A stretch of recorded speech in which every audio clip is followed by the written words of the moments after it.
Hola, buenas noches a todos y bienvenidos a este pequeño rincón del cinéfilo. Disculpadme si últimamente no he subido muchos vídeos, he estado un poquito ocupado. Y bueno, pues retomo un poquito el canal ya para seguir comentando películas que para mí son muy importantes. Y esta noche os traigo otra película de esas que solo se hacen una vez cada mucho tiempo, pero en este caso yo creo que la película que nos ocupa solo se ha hecho una vez, y no ha tenido precuelas ni secuelas en una época tan acostumbrados a las películas en plan franquicia, de series. Pues la verdad es que viene muy bien hablar de una película que no supuso en un momento, desgraciadamente, un gran éxito comercial, pero que poco a poco se ha ido convirtiendo en una auténtica película de culto. Os estoy hablando de Willow, la película de Ron Howard, que dirigió en 1988 y que es uno de los exponentes más importantes en lo que el género de aventuras y de fantasía en los años 80 se refiere. La película Willow, la verdad es que nos dio a conocer a uno de los actores más prolíficos en la década siguiente, en la década de los 90, que es sin duda Val Kilmer. Val Kilmer realiza en esta película uno de sus pequeños papeles, por así decirlo, protagonistas, casi protagonista, porque el protagonista es Warwick Davis, es Willow en sí mismo, pero Val Kilmer realiza también un papel muy protagónico dentro de esta gran pequeña superproducción, por así decirlo. Cuando en 1987 Ron Howard le propuso a George Lucas realizar una película de fantasía, George Lucas estaba bastante ensimismado en poder realizar una adaptación del Señor de los Anillos o del Hobbit. Lo que pasa es que la imposibilidad de poder llevar a cabo la gran novela o las grandes novelas de Tolkien era una tarea harto complicada. Entonces, en ese pequeño mundo que quería hacer de fantasía George Lucas, le pudo decir a Ron Howard: mira, si quieres poder realizar una pequeña película de fantasía, podemos hacer una especie de film donde también esté dominado por personajes de todos los tamaños, de todos los aspectos, en el que también aparecieran monstruos, toda clase de personajes. Y así es como nació Willow. Sinceramente y francamente, una de las grandes películas de los años 80, que no supuso, como os he dicho anteriormente, un gran éxito de taquilla, pero que poco a poco se ha ido convirtiendo en una película de culto, en una película entrañable, una película totalmente de evasión, de aventuras, todos aquellos adjetivos que le podamos poner a todas las maravillosas películas que se hicieron en los años 80 en lo que se respecta, en lo que se refiere, mejor dicho, al cine familiar. La película, además de estar dirigida por Ron Howard, tiene a George Lucas como productor ejecutivo. Pero sinceramente, viendo el estilo con el que están filmadas muchas de las secuencias, como están planificadas, recuerdan mucho, en parte, a diversos pasajes de la trilogía original de la Guerra de las Galaxias. Y viendo hace poco el cómo se hizo esta película, el documental que contienen los extras tanto del Blu-ray como del DVD, se ve que George Lucas tomó, por así decirlo, demasiado protagonismo en lo que a dirección de la película se refiere. Hay una célebre secuencia, una célebre escena dentro de lo que es el making of, todo esto, en el que dice George Lucas, mejor dicho, el que dice Ron Howard a George Lucas: a veces me siento como el director de esta película, en clara alusión diciéndole que George Lucas podría tener un excesivo protagonismo en todo lo que este tipo de películas se refiere. Ron Howard es uno de los, por así decirlo, uno de los protegidos, uno de los chicos protegidos, tanto de George Lucas como de Steven Spielberg, y se le considera uno de sus alumnos más aventajados en lo que a filmación de películas se refiere. Recordemos que Ron Howard es el director de películas como Apolo 13, que tuvo muchas nominaciones al Oscar, que ha realizado en los últimos años una película de aventuras marítimas, de balleneros, una especie como de remake de Moby Dick que se llamaba En el corazón del mar. Es el director también de películas como El código da Vinci, Ángeles y demonios, Frost contra Nixon, que dicen los críticos y los especialistas en cine que se la considera su mejor película. Aquella película que lanzó al estrellato a unos jóvenes actores que fueron Tom Hanks y también, hasta cierto punto, a la chica esta de Blade Runner, ahora no me acuerdo cómo se llama, Dale Hannah, en aquella película de comedia neoyorquina en el que se transformaba en una sirena, que era un 2-3 Splash. pero que Ron Howard, yo creo que con esta película hizo uno de sus proyectos más personales. La película, tal y como está planificada y está filmada, nos recuerda a muchas de las películas de fantasía y de aventuras que se rodaron en los años 80, pero esta película tiene unos toques que la hacen inigualable y que está unos escalones por encima de todos estos films de fantasía tipo Conan el Bárbaro, Conan el Destructor, Dentro del Laberinto, que también se realizaron en los años 80 y que también se han convertido poco a poco en pequeños clásicos. Sin embargo, Willow es una película que, en lo que a calidad técnica, artística se refiere, como vamos a analizar ahora, está a años luz completamente de estas películas. Primeramente, la visión de Ron Howard que tenía en el film era realizar una película evidentemente de aventuras y de fantasía, pero que tuviera una gran abundancia de nuevos efectos visuales, de nuevos efectos especiales. El supervisor de efectos visuales de esta película es Dennis Muren, el ganador del Oscar por películas como El Imperio Contraataca, El Retorno del Jedi, Parque Jurásico, Terminator 2. Pero que en 1988 estaba empezando un poquito, digamos, a tratar los efectos visuales poco a poco por ordenador. Hay una secuencia muy importante en esta película que se realizó por ordenador, que es la transformación de esa serie de animales en la hechicera Finn Russell. Es una de las secuencias más célebres de la película. Esa se hizo enteramente por ordenador. La sinopsis de la película es esencialmente muy sencilla. Y es que en un mundo de fantasía que está liderado por la malvada reina Bab Morda, existe la profecía de que una niña nacerá y que destruirá a la malvada reina Bab Morda. Pero esa niña, evidentemente, pues tiene que crecer lejos de todo lo que es el control de la reina, en una especie como de ciudad o de poblado muy lejano a todo lo que son los alrededores del castillo de la bruja. Entonces, esta niña, por medio de su matrona, consigue escapar, dejándola en un cesto haciendo alusión a Moisés, nacido de las aguas y todo eso, como la gran esperanza para el reino de fantasía en donde se engloba la película. Si os dais cuenta, la lectura que aquí nos da Ron Howard en el argumento es que efectivamente Moisés era una persona que para los hebreos, evidentemente, iba a ser un salvador. Y aquí también, en una especie de paralelismo, hace que esa niña, que también será rescatada por Willow, el protagonista de la función, tenga una misión salvadora de todo ese mundo de fantasía en el que están englobados todos los personajes y todos los protagonistas de esta película, y que dará al traste con los planes de la malvada reina, de la malvada bruja Bab Morda, y que por lo tanto liberará a todo ese pueblo, a toda esa gran tierra de fantasía, del yugo de la malvada reina. Ahí se establece una especie de paralelismo entre los dos personajes de Moisés y del personaje de la niña, que se llama... Fijaos que las he visto tantas veces la película. Y se llama Elora Danan. La verdad es que el nombre es precioso. Si yo tuviera una hija la llamaría Elora Danan. Elora es un nombre muy bonito. Y establece ese pequeño paralelismo en el que nos hace distinguir entre los dos protagonistas, uno femenino y otro masculino, pero que tienen una misión en conjunto, una misión en común, que es liberar al mundo de todo ello. Si os dais cuenta, también la película hace alusión muchísimo a todo lo que son las novelas de Tolkien, del Señor de los Anillos y del Hobbit. El protagonista es un enanito, por así decirlo. Willow es una persona, gente bajita, se podría perfectamente asemejar con un hobbit. Y el poblado donde se desarrolla la acción al principio de la película también se podría asemejar con Hobbiton. Evidentemente no tiene las características de superproducción de las películas de Peter Jackson, pero es muy similar. O sea, todo lo que es el poblado, habitado por esos seres, que también hay hechiceros, hay magos. El mago del poblado, aunque sea de gente bajita, se asemeja mucho a Gandalf. Es como una especie de guía para Willow en mucho de sus aspiraciones a ser un mago. Porque Willow, el personaje de esta película, no es un mago. Aunque puede llegar a desarrollar poderes mágicos, pero no es un mago, es un granjero. Pero él odia, o no le gusta, ser granjero en esa tierra, porque sus tierras, él está cultivando las tierras de otro personaje de la película, que es, digamos, pues el malo oficial, no de la película, sino del poblado donde vive Willow.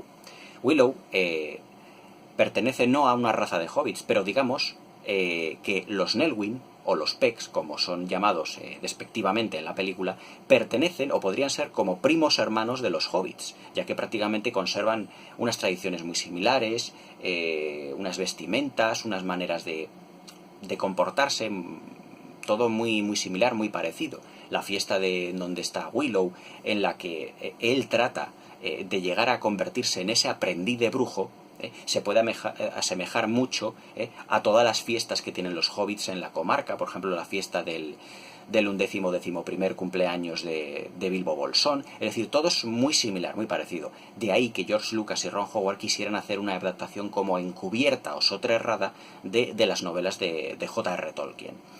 Pero evidentemente eran demasiado ambiciosos para poder llevarla todavía al cine. 10 años después de esta película empezarían los rodajes de El Señor de los Anillos en Nueva Zelanda. Y qué casualidad que muchas de las secuencias de exteriores de esta película están rodadas en Nueva Zelanda.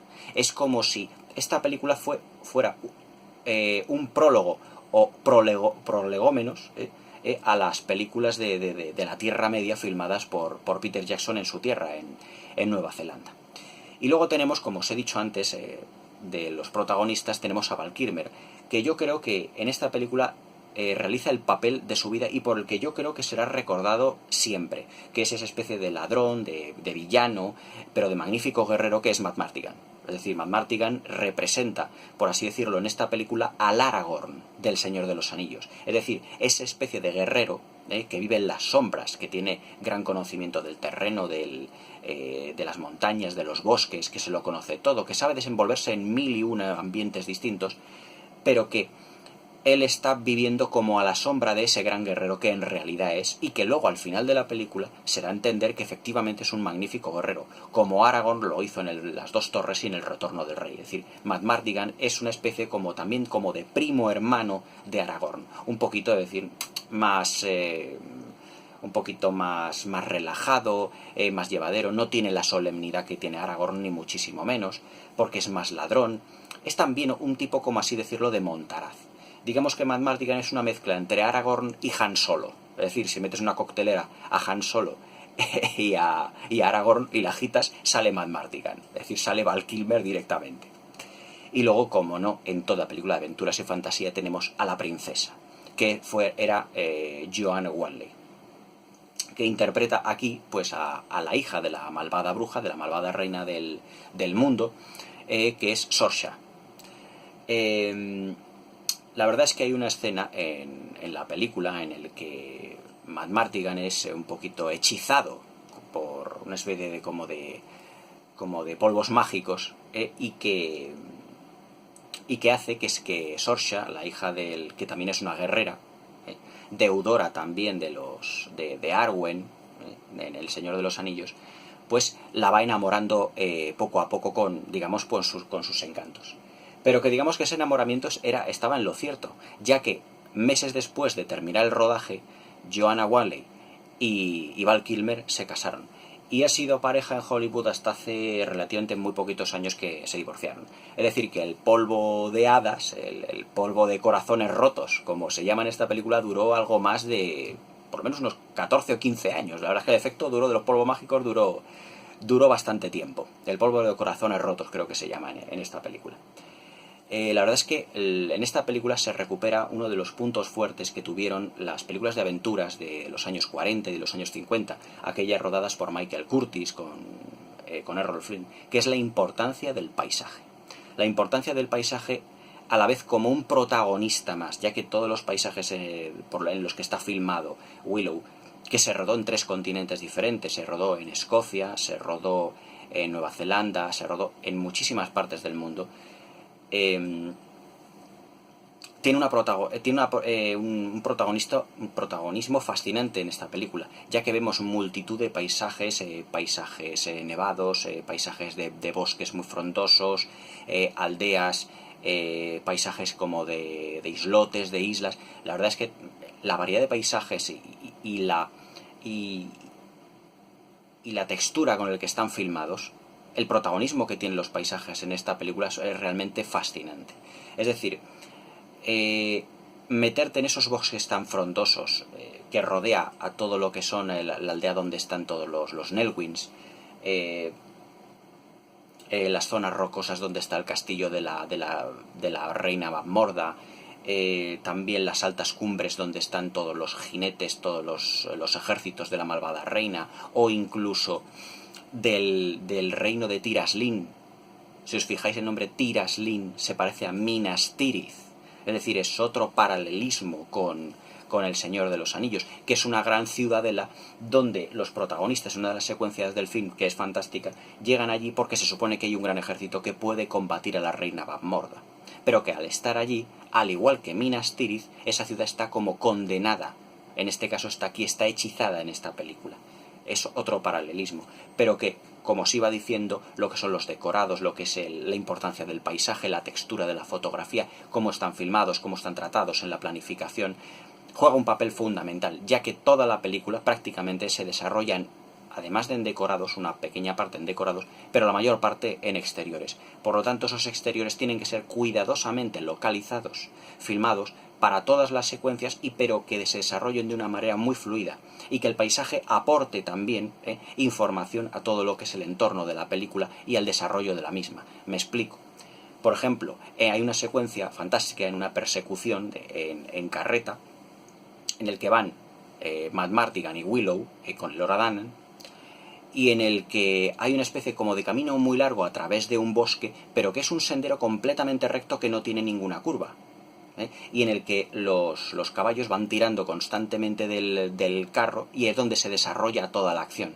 Pero en todo momento los del ejército que van persiguiendo, malvado, que van persiguiendo a Matt Mardigan y a Willow, se van topando con ramas, se van topando con obstáculos y la carreta va saltando. Es decir, que todos los elementos de lo que es el decorado, en este caso el paisaje, van, por así decirlo, siendo elementos y propios motores de todo lo que es la acción. Le impiden llevar un ritmo a la carreta más ágil, aparecen troncos, aparecen ramas donde se van bloqueando. Es decir, todos los entornos están muy cuidados y están fenomenalmente filmados. Yo creo que Ron Howard, en lo que se refiere a la utilización de la cámara para lo que es el protagonismo de los decorados, lo hace de una manera fantástica. Sobre todo, también en la secuencia del garro, y además aquella secuencia en donde los Nelwyn, al principio de la película, todos van andando en grupo para intentar dejar a Elora Danan a algún Daikini, es decir, a algún humano que la pueda ayudar o que la pueda proteger. Todos los paisajes, ayudados también por una serie de pinturas, unas pinturas mate, que están metidas dentro de la acción y que ayudan a lo que es, en esta película, a reforzar lo que es el sentido de aventura y de fantasía por sí misma. Lo que es la importancia del paisaje, la interpretación de los actores, su caracterización, y también juega un papel muy importante la banda sonora. La banda sonora de esta película, que está compuesta por James Horner, es, a lo mejor voy a ser un poco exagerado en lo que voy a decir bajo vuestro punto de vista, pero para mí es una de las bandas sonoras más bellas y preciosas que tiene la historia del cine. James Horner, yo creo que aquí en esta película estaba inspiradísimo, y nos dio una de las melodías más bonitas, más entrañables y más preciosas que yo he oído jamás en una película, y que adornan las secuencias de aventuras de un modo que ninguna otra película ha tenido en la década de los 80 o incluso en décadas posteriores y también anteriores. La verdad es que todo lo que es la aventura, la fantasía que se respira en esta película, en muy pocas películas actuales podemos verlo. Solo Peter Jackson y sus trilogías del Hobbit y del Señor de los Anillos han podido dar al espectador esa sensación de aventura y de fantasía que nosotros, los espectadores, estuvimos acostumbrados durante los años 80. Yo esta película, por desgracia, no la vi en el cine. La vi en televisión, pues, en el año 91, 92 aproximadamente, el año 90. 2 años después de estrenarse en el cine. Pero en el cine debió de ser algo magnífico, ya que tiene secuencias que realmente apelan al mejor cine de aventuras, al mejor cine de fantasía. Esta película tiene, para ser del año 88, es decir, han pasado ya más de 30 años, casi 30 años desde el estreno, posee casi 400 tomas de efectos visuales. Es decir, estamos hablando de que películas actuales que tienen 200 o 300 y pico tomas de efectos visuales, no llegan al nivel que tenía Willow entonces. Estamos hablando de una película hace 30 años. Pero evidentemente no todas esas tomas tienen que ser evidentemente de efectos especiales hechos por ordenador. Los efectos especiales de la película son totalmente artesanales, exceptuando la transformación que al principio del vídeo os he mencionado.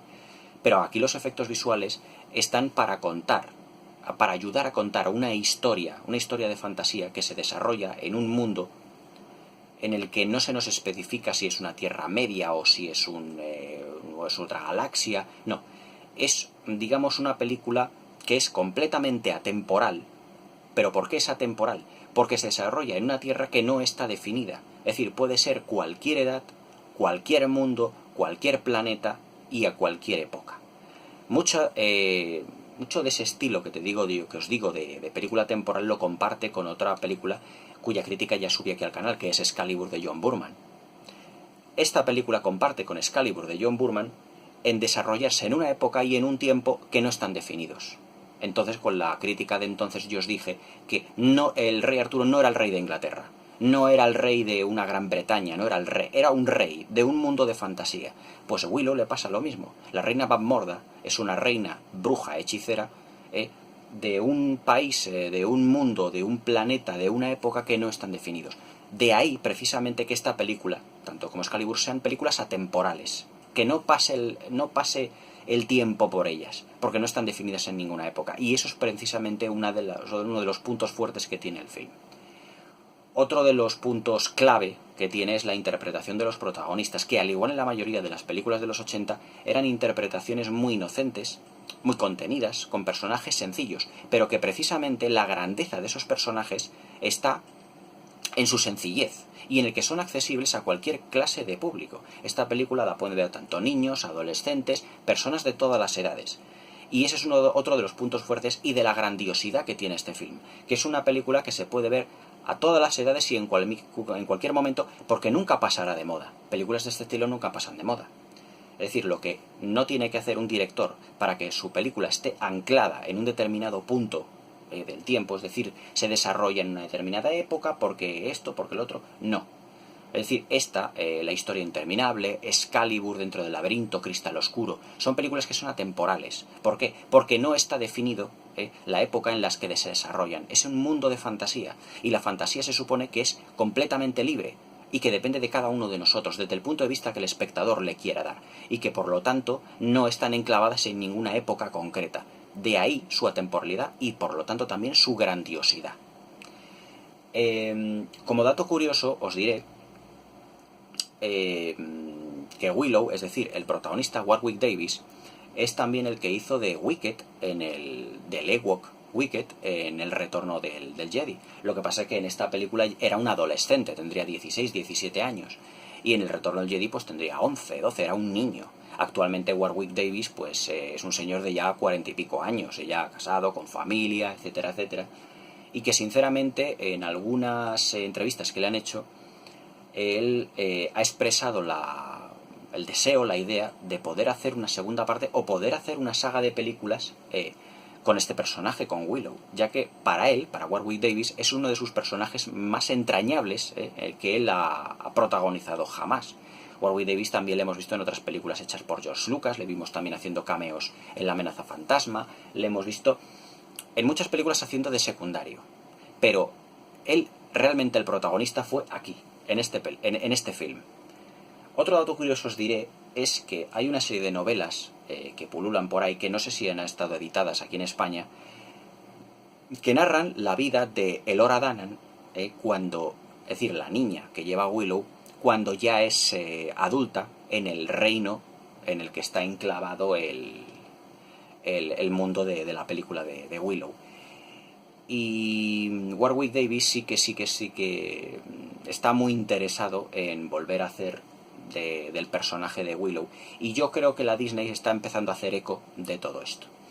Ya circula por ahí algún rumor de que podrían en un futuro volver al personaje de Willow y a este mundo. Lo que pasa es que, claro, ya Val Kilmer ya no es el mismo. Ya Val Kilmer, cuando hizo esta película, ya tiene 30 años. Actualmente Val Kilmer ya es un señor de casi 60 años. Entonces ya a lo mejor el personaje de Matt Martigan a lo mejor ya estaba un poquito, actualmente está un poco amortizado por la edad y por todo ello. Pero bueno, Harrison Ford va a hacer la quinta de Indiana Jones con 70 y bastantes años. O sea que con 60 es casi un chaval comparado con Harrison Ford, Val Kilmer. Pero bueno, veremos qué es lo que ocurre. Una de las secuencias, o la secuencia que a mí más me gusta dentro de lo que es el mundo de Willow, es aquella en donde Willow, Elora Danan y